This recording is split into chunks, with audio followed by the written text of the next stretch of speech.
жашыбызда ушул шаарда мындай район болуп мушташчу да. Анан ошолордун биринде ушу дагы бир мушташтын дагы биринде бир көбүрөөк бир балдар менен мушташып калдык. Бир тараптан 50, экинчи тараптан дагы бир 50 киши болуп, жалпы саны менен бир 100 бир балдар менен ушу чогуу райондо урушуп калганбыз да. Анан ошонун кесепетинен айтор ушу милициялар эч эле бизди кармай албай, ушул нерсени тыя эле деп жүргөн экен. Биз ошол убакытта келип калган экенбиз. Анан биздин баардыгыбыз, көпчүлүгүбүз ошондо камаган да. Мындай тарбиялоо максатында биздин баардыгыбызды ошол жерге отургузуп, бир жалпыбыз бирөө ай, бирөө 10 күн, 15 күн, мен дагы бир ушул бир айга жакын жетпей отуруп мындай ошол жердин ичиндеги тарбиясын көрүп чыктык деп койсок болот. Мүнөзүндөгү шоктугу кала элек 17-18 жаш курактагы жигитти бул окуя түп тамырынан бери башка нукка бурган. Билим жана бекем тартип гана адамдагы көп максаттарды ишке ашырууга көмөк болоорун туйган. Жаш экенбиз биз көрсө андай деле мындай статья деле жок экен, мындай хулиганство деп эле коет экен. Ошон бирок негизинен биз мага жеке өзүмө катуу сок болгон да. Мен бул турмушту башкача элестетип, биз эми жаш кезибизде баардыгыбыз эле негедир бандит болобуз деп эле ушинтип өскөн балдар элек да, анан көчөдө жүргөн балдар. Анан бул көрүнүш тескери экенин, бул канчалык жаман экенин, бул канчалык туура эмес экенин ошол жерде мен өзүм көзүм менен көрүп чыгып, анан бир топ жашоо турмушума өзгөрүү кирди десем болот да. Анткени биринчи жагынан иманга келдим десем да болот ошонун кесепетинен. Экинчи жагынан ошол акыл эсиме мындай бир топ нерсени түшүнүп, жумуш иштей баштадым десем болот. Өзүм мындай акча тапканды үйрөнүп, ансыз деле атам ошол өзүнүн контрагын өзү тап дегендей айткандан кийин деле ошол өзүм жумуш издеп, контрагымды төлөп, бир башка бир ыкка бурулуп кеттим деп айтсам болот да, жаңылышпайм да. Анткени жана айткандай бир топ жашоого көз караштар өзгөргөн маал болду да. Марлен Маматалиев 1981-жылы Бишкек шаарында туулган. Атасы Абдрахман Маматалиев мурунку вице-премьер-министр, жогорку кеңештин 5-чакырылышынын депутаты болгон. Ал эми апасы өмүр бою тилчи мугалим болуп иштеп келген. Билими жогорку. 2002-жылы Исхак Разаков атындагы Кыргыз техникалык университетинин маалыматтык технологиялар факультетин аяктаган. 2011-жылы финансы жана кредит адистиги боюнча Кыргыз экономикалык университетин бүтүргөн. Эмгек жолун 2003 жылдан баштап 2012 жылдарга чейин бир катар министрликтерде, өкмөттүн аппаратында, жооптуу кызматтарда иштеп, андан кийин ишкерчиликтин сырын терең өздөштүрүүгө сүңгүп кетет. Борбор калаадагы заманбап соода логистикалык имараттарды куруу боюнча ишкерчилик кылып келген. 2018 жылдын март айында Республиката журт саясий партиясынын тизмеси менен жогорку кеңешке келген. Үй бүлөлүү 5 баланын атасы. Самбо боюнча спорт чеберчилигине талапкер.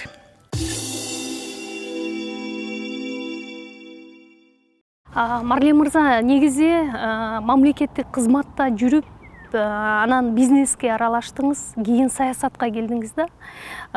Эмне түрткү болду? Биринчиден мен ушул окууну жаңы эле бүткөндө ошол мамлекеттик кызматкер болуп иштеп калдым. Иштегенде дагы мына жөнөкөй тепкичтен баштап, эң астыңкы тепкичтен баштап, ушул турмушумда 12 жылда ушу министерствонун зам министрине, анан өкмөттүн аппаратына чейин иштеп калдым.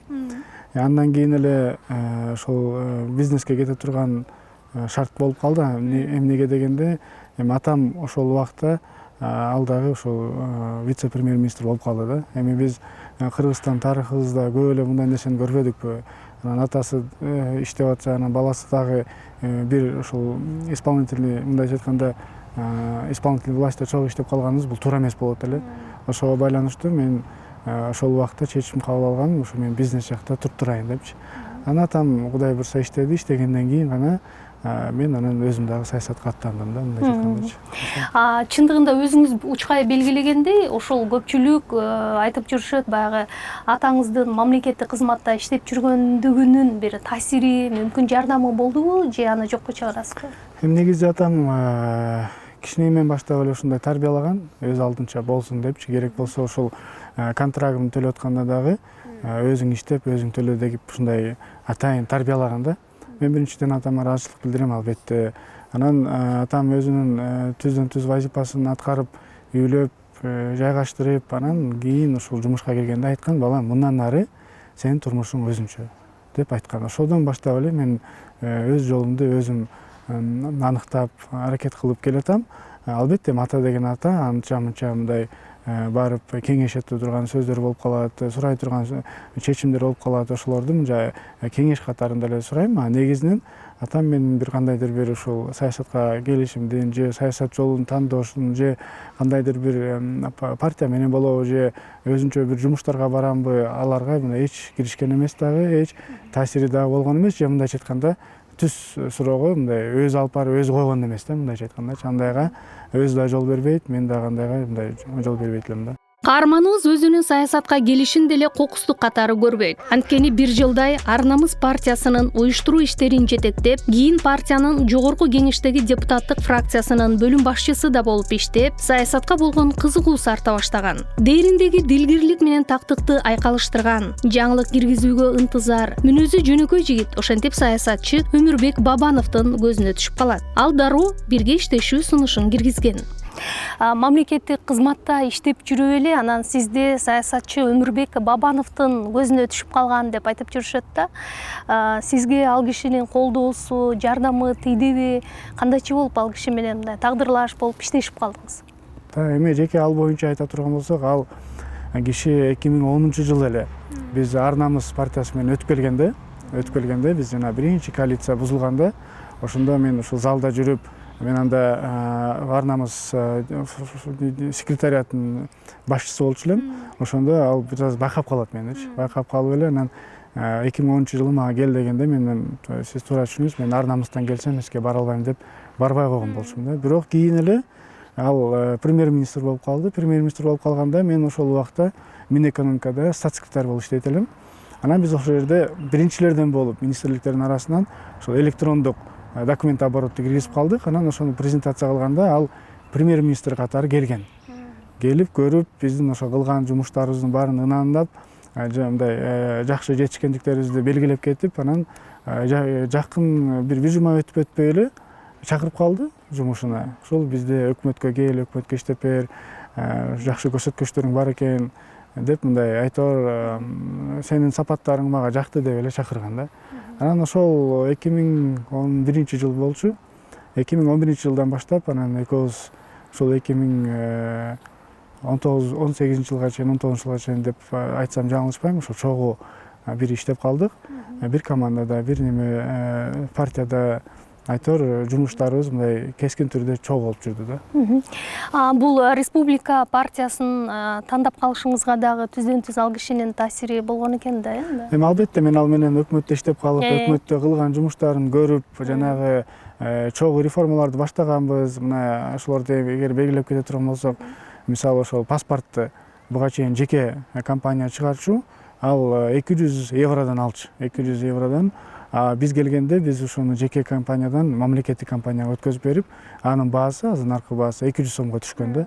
Эми бул бир эле жагы. Анан жанагы доверенностьтарды отмене кылгам, жана бир топ чоң реформалар жасаганда мен ошол бир командада иштеп калып, ошолдун кесепетинен анан саясатта да бирге болуп калдык да. Кийин ошол шайлоо башталаардын алдында сунуш келди өзүнөн. Ошол биздин партия менен чыкпайсыңбы, депутаттыкка аттанбайсыңбы, көрбөйсүң көзүңдү депчи. Анан аттанып чыгып, аракет кылып иштедик. 14 кандидат чыккан Бишкек шаарынан. Ошонун арасынан ушул биринчи орунду алып, мындайча айтканда, ошол өзүбүздүн немебизди актап көрсөтүп бердик да командабызды. Марлен Маматалиев жогорку кеңешке депутат болуп келгенине 2,5 жыл болгонуна карабастан, бүгүн ал өзүн парламенттеги эң активдүү депутат катары көрсөтө алды. Жалпысынан 13 мыйзам долбоорун иштеп чыгууга катышты. Бул мыйзам долбоорлор жарандардын жашоосун жакшыртууга, экологиялык көйгөйлөрдү чечүүгө, коррупцияга бөгөт коюуга жана өлкөнү көп жылдык карыздан чыгарууга багытталган. Мыйзам чыгаруу милдетинен тышкары эл өкүлү катары калктын муктаждыктарын чечүүгө баардык көмөгүн көрсөтүп келет. Марлен мырза, саясатка же болбосо эл өкүлү катары парламентке келгениңизге мына 3 жылга аяк басып калды. 2018-жылдын март айында келиптерсиз. Депутат катары эмне таптыңыз? Эми келгениме 2 жылдан бир аз эле ашты. 2 жыл 3 ай болуп калат ошондой. Чын мындай толугу менен айтканда. 2 жылдын ичинде мен ошол мыйзам аткаруу булагы болгонуна байланыштуу түздөн түз өз функциямды аткарып ушул мыйзам жаздым. Мыйзам жазганда дагы бир 13 мыйзамга жазганга жетиштим, бирок илдетке байланыштуу биз 2 ай иштебей калбадык. Ошого байланыштуу баардык мыйзамдарым кабыл алынган жок да. Кабыл алынгандардын саны ошол 6 мыйзам болду. Мен ойлойм 2 жылда деле бул 6 мыйзамды жазып, аны аягына чейин чыгарып, мына президентибиз да кол коюп берди. Алар ишке ашары менен бул сөзсүз түрдө мындай өз кесепетин жакшы жагынан тийгизет. Анткени менин мыйзамдарым баардыгы эле бул эл үчүн жазылган мыйзамдар, коррупциялык схемаларга бөгөт коюу мыйзамдары, ошол мамлекеттик кызматкер болуп иштеп калганга байланыштуу ошол мыйзамдардын көпчүлүгү ошол иштеп жүргөндө өзүм көрчү элем да, кандай кесепеттери бар, кандай кемчиликтери бар, ошолордун баардыгын эске алып келгенде эле ушул мыйзам жазуу функциясынан баштагам. Негизи андан сырткаркы функциясы бул көзөмөл функциясы. Көзөмөл функциясын дагы мен толук аткардым деп айтсам болот. Анткени мен ушул өкмөткө оңдой бир жакшы, өтө жакшы сунуштарды бердим да. Бул жөн эле сунуштар эмес, ошолордун артынан чуркап түшүп жатып, ошолорду ишке ашырып аягына чейин чыкканга чейин барып аттым да. Мына мисалы туристтик департамент деп айтып коебуз. Ошондагы мына түздөн түз ушул эң башынан баштап өзүм киришип, өзүм идеяны берип, аягына чейин чыгып, ачып, анан ал бурдагы жылы көлдө жакшы иштеп, мындай анын аягын кандай көрүп результаттарын чын айтканда сүйүнүп калган учурлар да бар да. Анан үчүнчү функциясы бул элдин үнүн угузуп туруш, элдин насааттарын аткаруу. Бул жактан дагы мен айтат элем толугу менен иштедим деп айтсам болот. Анткени мына өзүм Бишкектен депутат болуп шайландым. Андан сырткары өзүм жеке ошо мекеним, кичи мекеним Алайда дагы бир топ көп иштер жасадым деп айтсам болот да. Өзүмдүн акчаман дагы, анан мамлекеттик акчага дагы мындай жасадым деп кеңири айта алам да азыркы учурдачы. Башкача айтканда багы мыйзам чыгаруу ишин дагы анан эл өкүлчүлүгүн дагы кошо алып кеттиңиз, Ооба. Анан негизи мына макул 2,5 жылга чукул убакыт ишмердүүлүгүңүздө багы депутат катары жеке бир принциптериңизге туура келбеген учурлар болуп, анан ошол принциптерди аттап бир чечим кабыл алган учурларыңыз болдубу, жокпу? Мен өзүмдүн келгенде эле эң негизги принцип коюп алгам өзүм үчүн. Эгерде кандайдыр бир маселе, суроо элдин кызыкчылыгына жооп бербесе, мамлекеттин кызыкчылыгына жооп бербесе, мен анда каршы чыгам депчи. Анан өзүмдүн жеке принциптеримдин негизинде кандайдыр бир мыйзам болбосун, кандайдыр бир маселе болбосун, же кандайдыр коллегалардын бир суранычы болбосун, колдоп берүү максатында же тескерисинче колдобоо деген максатында болсо, мен бир гана ушул ички принциптерге гана таянып иш кылам да. Анан эгерде ал ушул кызыкчылыктарга жооп бербесе, мен анда баш тартам да. Анданчы ушул принципти эң башынан коюп алдым. Туура саясатта мындай сөздү кармоо же болбосо айтып алып же башка нерсени кылуу бул нормалдуу көрүнүш өзү негизичи. Бирок ошондой болсо дагы мен ойлойм ушул жашынан баштап ушул тарбия алгандан баштап, андан кийин көчөдө дагы мындай өсүп калган бала катары, шаарда өсүп калган бала катары бизге бул жакпаган принциптердин бири да. Негизи эле мен ошо жет атама, өзүмдүн урук тукумума жакпаган анча-мынча принциптерди мен азыр деле жактырбай, булгабай, мындан ары улантканга аракет кылам да. Марлен менен журналисттик кесибим аркылуу көп ирет маектештим. Кулуарларда сүйлөгөн сөздөрүн угуп жүрөм. Мен байкаган бир жагдай көкүрөгүндө дайым ыйман, элге колдон келген жакшылыкты аябай жасоо керек деген вазипа жашаарын байкап келем. Кайрымдуулук иштерине да көп көмөктөшүп, оор учурларда өзү да колун сунуп келет. Алакандай элибиз коронавирустун запкысын тартып кыйналып турган кезде ыктыярчылардын алгачкы тобун түзгөндөрдүн бири. Биз ошол биринчи күндөн баштап эле азыркы бизде Кыргызстанда, Бишкекте көбүнчөсү ушул бир топ проблемалардын алкагында биз өзүбүздүн командабыз менен чогулуп ушул бизден кандай кичине болсо да жардам болсун деген максатта ушул машинелер боюнча камсыз кылуу жактан биз көрүп аттык. Айрым биздин медиктерибиз ушул машинелерди түртүп атканын көрүп аттык. Биз көрүп аттык биздин ошол жарандардын больницага жете албай атканы, же тескерисинче врачтардын ошол жарандарга жете албай аткан ушундай чоң көйгөйдү көрдүк дагы. Анан ушул көйгөйдүн алкагында көйгөйдү чечүү максатында өзүбүздүн машинелер менен чыгып жардам берели дегенбиз. Биринчи баштаганда 5 машинеден баштадык эле. Азыркы учурда бир 70 кечейин жакын ушу волонтерлор өзүнүн машинеси менен келип жардам берип ушул жерде отурабыз. Марлен турмуштун агымы, саясаттагы жана жеке турмуштагы алака катыш дайым улам бир жаңы нерселерге көздү ачып, ак менен караны ажыратууга мүмкүндүк түзүп отурганын жашырбайт. Сиздеги эң башкы жакшы сапат кайсы? Эми өзүм мактаган туура эмес болобу дейм, бирок негизи мен ойлойм бул менде ошол ыйманчылык бар деп ойлойм да. Ошо ыйманчылыкта көп учурларда ыйманчылык көп нерсени жеңип коет мендечи. Ошол эле текеберликти, ошол эле адамдарга жардам берүү кезинде айтор ушул ыйманчылыкты мен биринчи эң жетишкендиктер деп айтсам жаңылышпайт элем. Башкы бир кемчилигиңиз барбы, өзүңүз жой албай жүргөн? Кемчилигим мен бир аз ошо шашма келем. Атам мисалы андай эмес, тескерисинче ошол оор басыктуу да. Меники андай эмес, мен бир аз шашып кетем. Бул менин бирден бир азыркы учурга чейин көп учурларда өкүнө турган бир өзүмдүн кемчилигим деп айтсам болот да. Мен эми аракет кылып атам ушуну. Эми ал куракка барганда сиз деле ошондой болуп мен каласыз. ойлойм, ошол мүмкүн ушул жаштыгыманбы, ошо бекеринен кыргыздарды айтпайт го ушул жаштылыкта көп нерсе кечириле берет, кетириле берет депчи. Мен эми ойлойм бул убактылуу эле нерсе деп ойлойм да. Меники ушул кемчилигим деп айтсам болот да. Ушудан ар дайым ушул өзүмдүн шашмалыгымдан бир аз кээде өкүнүп калам да. Адамдагы кайсы сапатты абдан жогору баалайсыз? Эң жогорку сапат бул чындык. Анан мындайча орусча айтып коет, преданность депчи. Парламент депутаты болуу сизге көп жардам береби же андай тоскоолдук кылган учуру кездешеби? Эми биздин көпчүлүк элдер ойлой берет, ушул депутат болсо эле ошол жерге барып акча көп ошол жакта байыйсың, же болбосо дагы бир башка көз караштар ойго түшө берет да элгечи. Ушу жаштарга көбүнчөсү баардык жаштар эле айта берет, мен да депутат болсом, мен да ушундай машина минсем, мен да ушундай үй курсам дегендейчи. Жок, андай эмес. Тескерисинче мен айтмакмын да. Мисалы мен депутат болуп келгенден кийин тескерисинче өзүмдүн акчаман элиме болгон акчаны, эми муну айтпай деле койсо болот эле, бирок ошол өзүмдүн тапкан мамлекеттен алган бир айлык, бир жылдык мындайча айтканда акчамдын айлык акымдын 10 эсесин кайра тескерисинче элге жумшадым да. Байлык менен бийлик эр жигитке көрк береби, жокпу? Жок, мен ойлойм, булар турмуштук келе турган, кете турган нерселер деп эсептейм. Буларды көп деле ушунун артынан түшүп алып, же ошо менен жаша деп айтпайт элем. Тескерисинче бул эми өтө жоопкерчиликтүү нерсе. Эгерде бийлик дагы, байлык дагы болуп калса, бул дүйнөдө болбосо, аркы дүйнөдө ошонун баардык ар бир тыйынына чейин, ар бир чечим кабыл алганга чейин жооп бергенге туура келип калат да. Ошон үчүн бул өтө чоң вазипа. Илгери ушул биздин ата бабаларыбыз ушул мусулмандардын ушу дүйнөсүндө тескерисинче ушундай нерселерден каччу экен да. Анткени буга жоопкерчилик сезичү экен, ошол элдин астына жооп берип калам, Кудайдын астына жооп берип калам деп, мындай жоопкерчиликтүү нерселерден, байлыктан, бийликтен каччу экен. Бизде тилекке каршы тескерисинче баардыгы ушул жака умтулуп келатат да.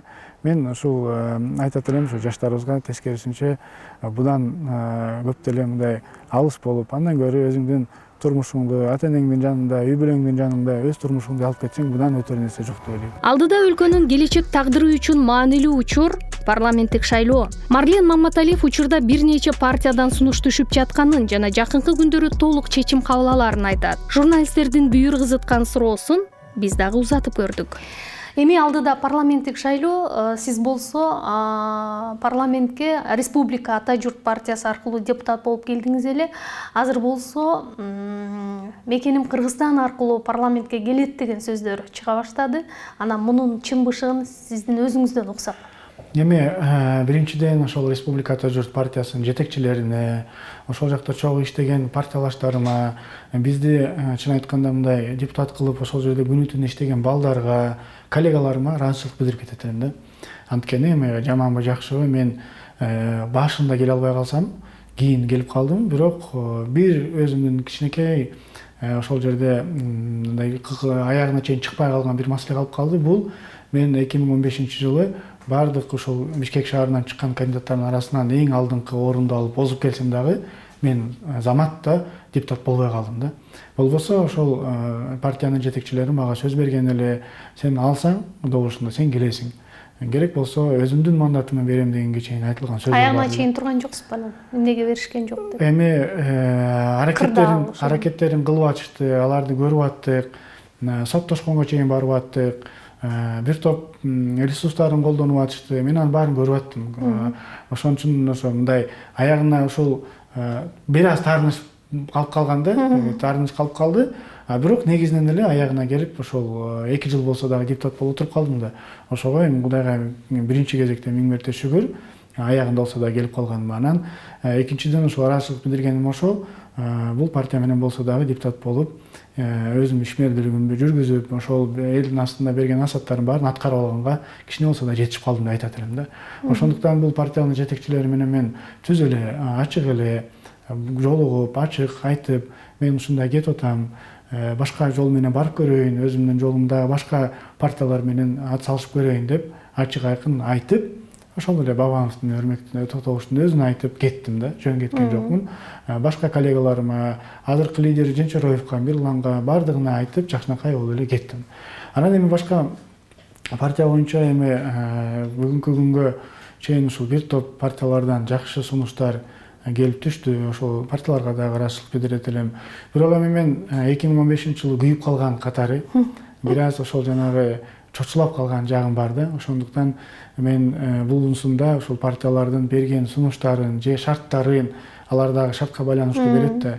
Анан позицияларын карап туруп, мен сөзсүз түрдө ошол жагын көбүрөөк карап атам да, чын айткандачы. Анткени дагы эле мени бир списоктун ар жагына коюп, же болбосо дагы деле бир кичинекей бир участокти берип коюп деген, бул мен үчүн бул кечээгүнкү нерсе деп эсептейм да. Эми реалдуулукка жакыныраак, реалдуулукка жакыныраак, баягы күйгөн сыяктуу, мунун өткөн сыяктуу, көргөн сыяктуу.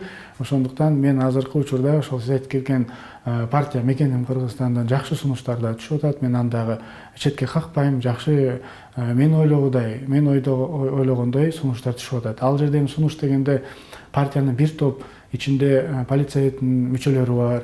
Ал жерде бир эле ысым эмес, ал жерде бир топ команда бар. Ошол командалардын атынан келип аткан сунуш да.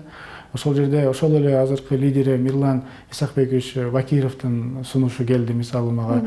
Ушул толугу менен Бишкек шаары менен жетектеп, Бишкек шаары менен чыгып бербейсиңби деген сунуштар келди. Айтор азыркы учурда эң жакшы шарттардын бири болуп турат. Мен эми маселени толугу менен чечилип калды деп айта албайм, бирок чечилгенге бардык немелер келип калды, көз караштарыбыз келип калды деп айтсам болот да. Бирок ошол эле учурда дагы партиялар бар, бирок мен жакын араларда чечимди кабыл алам.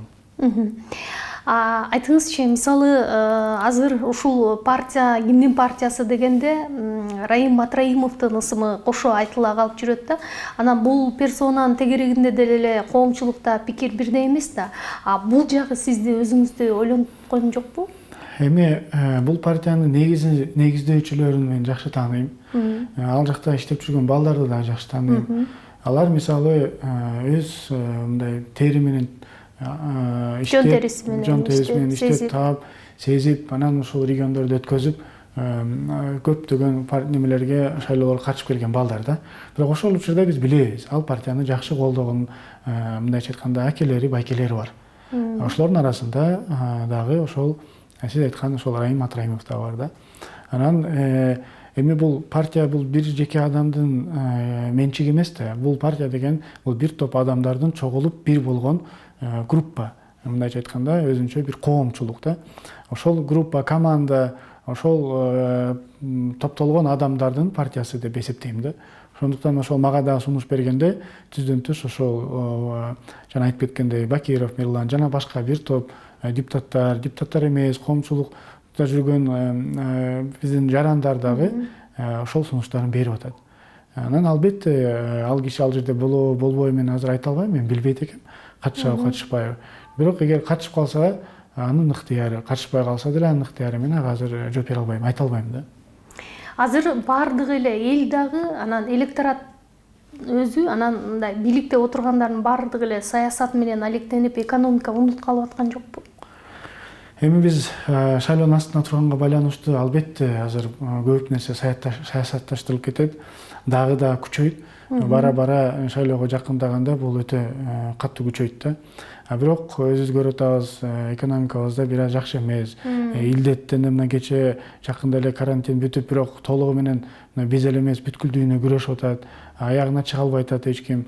ал эмес вакцина чыга элек бул кантип болуп кандай болуп кетерин эртең дагы белгисиз болуп атат да. Ошого байланыштуу экономикабыз дагы жакшы эмес. Тиги границалардын баардыгы ачык эмес, азыр жабык бойдон турат. Дагы деле биз эле эмес, баардык дүйнө будан мындай жабыркаланып атат да. Ошол эле сыяктуу коомчулукта эле азыр бирок мындай экен да, мен ар дайым мындай согуш кинолор көрүп калганда элестете элем да, ошол жерде баягы той болуп калса же бир кандайдыр үйлөнүү бир нерселерди көрсөтүп калса мен ойлой берет элем да, кандай бул согуш болуп атса бир жагынан, анан кантип эл кадимкидей эле жашоосун улантып, кадимкидей эле тойлор болуп, кадимкидей эле жүрө берет экен дейт элем да. Мындай эч элестете албайт элем, что согуш убагында жашоо турмуш кадимкидей эле улана берет экенчи. Бирок мына кече эле жакында мына Илдетте да мен байкадым, көрдүм да. Көрсө адам биринчи убакта аябай чочуйтулат экен, чочулайт экен, сактанат экен, бирок убакыт өткөндөн кийин баардыгы таштап коет экен да. Анткени жашоо турмуш уланып кете берет экен. Ошол сыяктуу эле жашоо турмуш уланып кетип атат, биз көрүп атабыз. Саясат шайлоо убакыт келип калды, баардык экономиканын баарын унутуп калдык дагы, баардыгыбыз эле шайлоого башыбыз менен кирип кетип атабыз да. Бул эми нормалдуу көрүнүш экен, буга мен ойлойм негизи эле адам баласынын табигаты ошондой экен да. Ошон үчүн жөнөкөй көрүнүш деп айтат элем да. Сиз парламентте өкмөттүн дарегине дайыма сын айтып келгендердин бирисиз да. Анан эмне азыр Кыргызстандын бийлик системасында мындай жаш, анан мыкты кадрлары жетишсизби же бир кадрдык таңкыстык барбы? Эми бизде чын айтыш керек, өкмөттү сындагандан жөн эле сындабай, биз ар дайым ачыкты, айкындыкты айтышыбыз керек да. Туура бул биздин өкмөтүбүз тилекке каршы жанагындай өрт өчүргүч бригада сыяктуу эле болуп калды. Кайсы бир проблема чыкса эле баса калып ошондо гана чечебиз. Бирок алдын алуу максатында, алдын алуу кандайдыр бир стратегиялык пландар менен иш барган жок да. Биз көрө турган, эл көрө турган чоң реформалар жүргөн жок. Анан албетте аны эл сындайт. Анан өтүп эл депутаттарды сындайт. Депутаттар сындаганы туптуура да. Анткени бул өкмөттү биз түзөбүз. Биз коалицияга киребиз дагы, анан биз ошонун түзүмүн толугу менен колдоп, структурасынан бери колдоп, программасынан бери колдоп беребиз да. Анан бизде көзөмөл функциясы бар. Биз буну толук аткарсак эле, эгерде толук аткарып биз каттуу көзөмөлгө алсак, өкмөттүн дагы иши мына башкача болот эле да. Тилекке каршы бизден да кетти, депутаттардан да кетти. Биз өз функциябызды толук аткарбай, жаман пикирлерди айткандан качып, сын пикирлерди айткандан качып, же ошолордун жолун көрсөткөндөн качып эле ушул баягы кыргызча эле баардыгы болуп калды да. Мен жакшы сүйлөбөйм, сен менин ишимди бүтүрүп бер. Мен регионумда бир мектеп бар эле, ошону бүтүрүп бер, мен сенин жөнүндө сүйлөбөйм деген эле локалдык нерсеге өтүп калдык да. Ал эми масштабтуу мамлекеттин көз карашында жумуштар такыр жүргөн жок да. Ошондуктан эми бул өкмөттү кадрлык маселеси деп айтсам жаңылышпайм. Албетте кадр маселеси өтө начар болуп калды.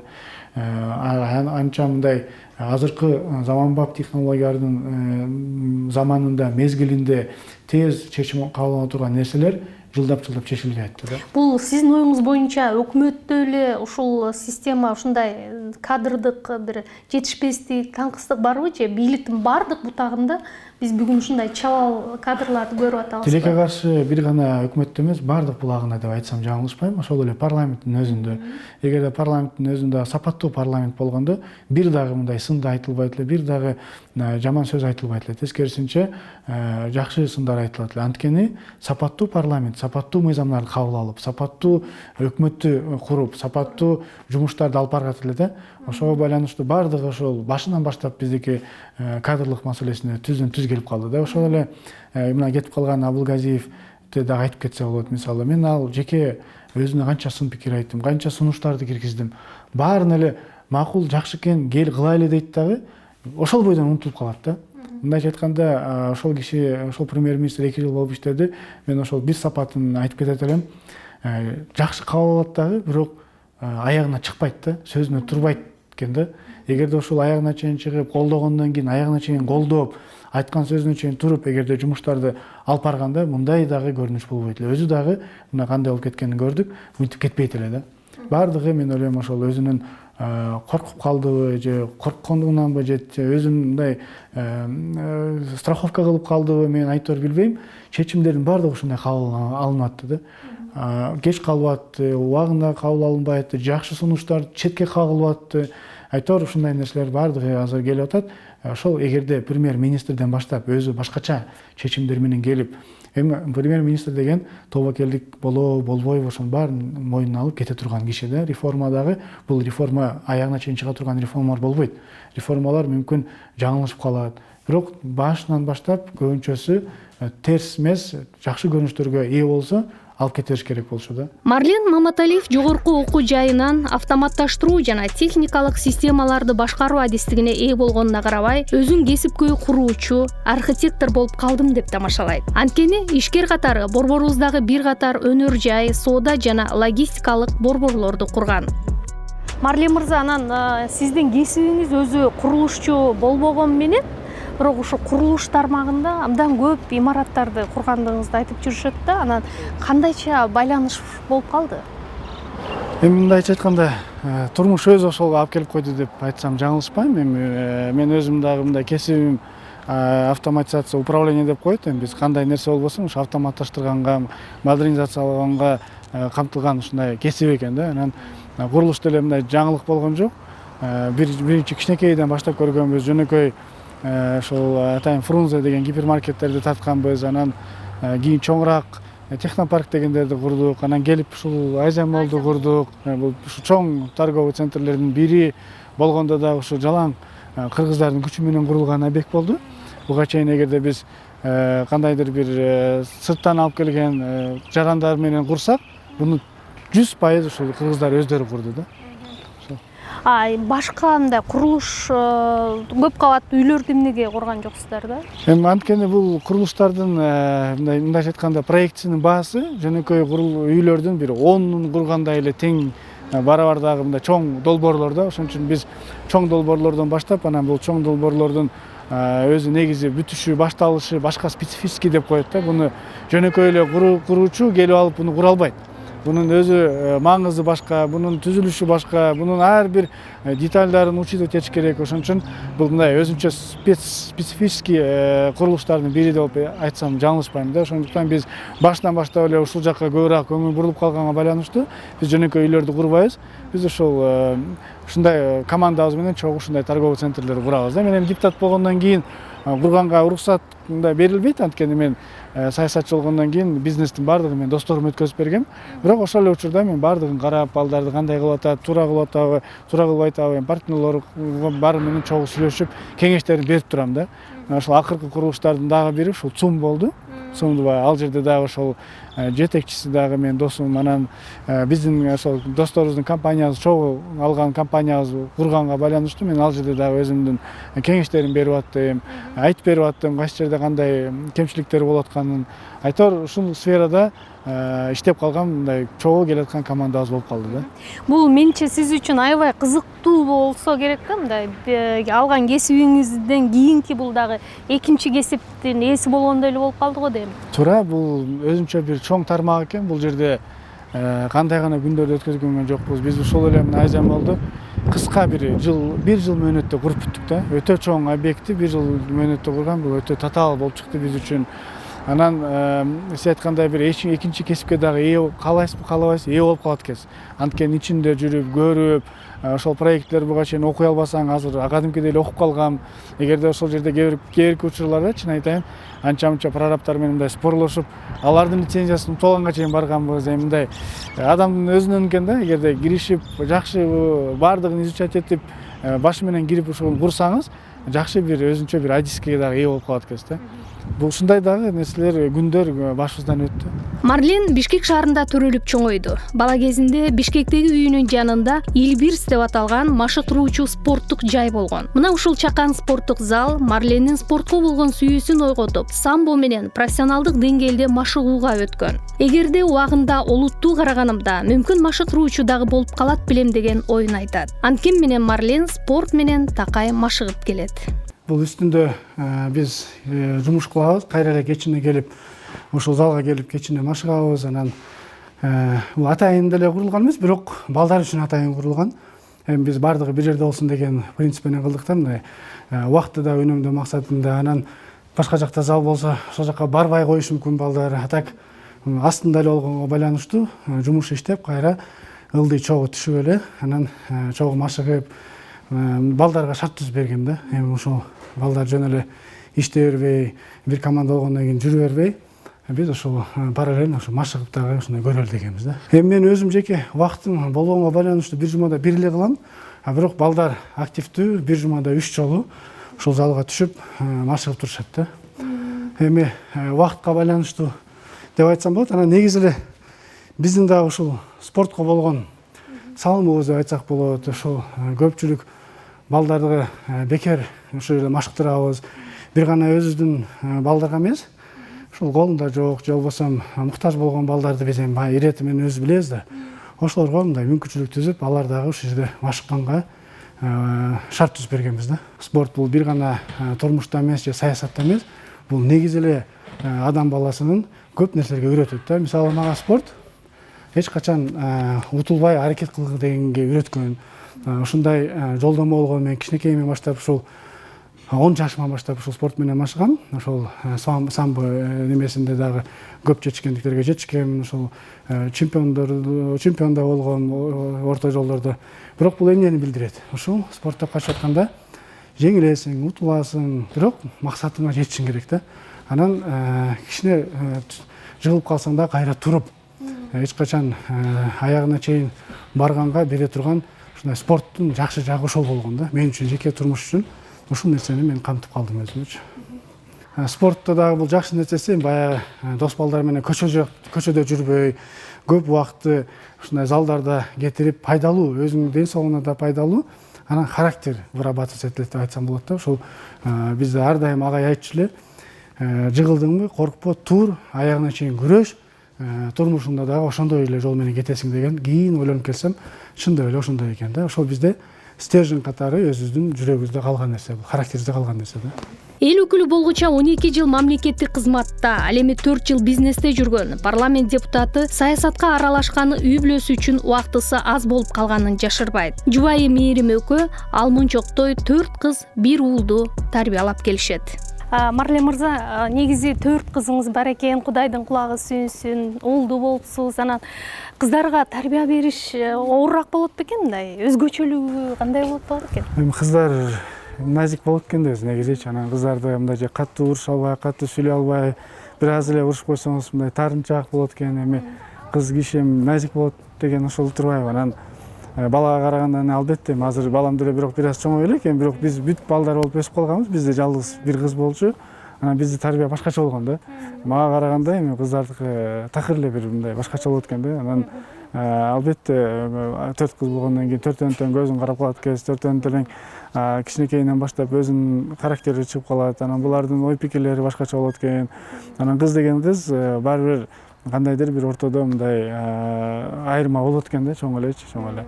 Эми балам азыр чоңой элек, мен билбейм кандай болот, бирок сезип турам, мен балам менен оңоюраак болот эмне болсо дагычы. Кыздарыңыздын улуусу азыр канчанчы класс окуп калды? Арке азыр мына кызым азыркы 6-классты бүтүп атат, ошол кызым. Бул кичинекей ортоңку кызым, бул 5-класста болуп атат азыр. Анан мына 6-классты бүтүп атат ошол Алия кызым. Кийинкиси эми ал мектепке бара элек, бирок эң эркеси ушул азыр кыздардын арасынан. Ушул кызым эң эрке да. Назик эрке кызым ушундай. Азырынча ошо мектепке барам деп даярданып атат. Качан барам ата деп. Эрте деп атам. Мен азыр кичине дагы 1-2 жыл отуруп. Балдарыңызды жеке мектепте окутасызбы? Анткени азыр жок, жөнөкөй эле эмеде окутам. Амир кел, Амир. Ой, Амир. Бул ошо жөнөкөй эле мектепте окушат кыздарым. Кадимкидей эле мындай шаардык мектепте эле окуйт. Мен эми ойлойм, жөнөкөй мектепте окуган туура эле болот депчи. Эми беркинде частный мектептерге өзүм убагында деле окугам, бирок кыздарым жөнөкөй мектепте окуп, ошол жактан окуган эң жакшы деп ойлойм да. Анткени шаарда деле жеке мектептерге караганда жөнөкөй мектептердин жакшылары бар. Жакшылары бар. Ошол жерде мугалимдер, эски мугалимдер, калып калган мугалимдер бар. Ошолордун окуп атат, эми Кудайга шүгүр, дагы көрөбүз го. Бирок бир өкүнүчтүүсү кыздарымды кичинеден баштап орусча окутуп алдым да.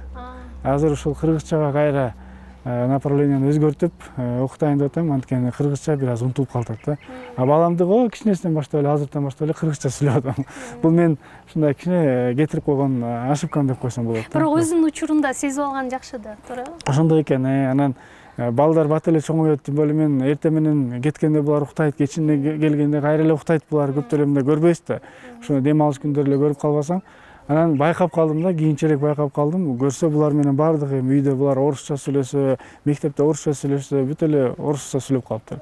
Сөзсүз түрдө мен буларды кайра ушуларды кыргыз тилине үйрөтүп атам. Анткени бул эне тили, аны билиш керек. Бул эң приоритетный тил болуш керек да. Орто кызым ушу сүрөт тартканды жакшы көрөт, сүрөткө тартып кел. Давай. Чеке менчик фотограф турган. Ошондой өзү билет, эмесин алмаштырып турат. Хоббиси ошондой. Жакшы көрөт сүрөткө тартканды. Балдарыбыз менен дем алышты күтүп турабыз. Ар бир дем алышта бир сюрприз кылат бизге, тоолорго апарат. Кээде ушундай салдыр бат-баттан кылып турат биздерге. Мени көбүнчөсү баары сурашат. Мен ушу 5 балалуу ушу апага окшошпойсуңар деп. Эмнеге секретиңерди айткылачы дейт. Мен секретимди айтам баарын, ушу жолдошум жакшы. Ошондуктан мен ушундаймын деп. Кечке үйдө балдар менен ушу балдар менен эле ушу турабыз, атабызды күтөбүз, дем алышты күтөбүз. Дем алыш болгондо эле атабыз менен ушундай бир жактарга чыгып келебиз. Жолдошум ушу турмуш экен, ушун баскан тургасаң саясатта. Саясатсыз өзүн көрө албайт бул. Мен деле көрө албайм, көнүп калдыкпы же эмне. Эми мен кайсы жерде болбойн, ар дайым ички дүйнөнү өстүргөнгө аракет кылам. Анткени негизи эле бул дүйнөдө өсүү процесси токтобойт да. Бул турмуш ошондой экен негизи, токтобойт экен да.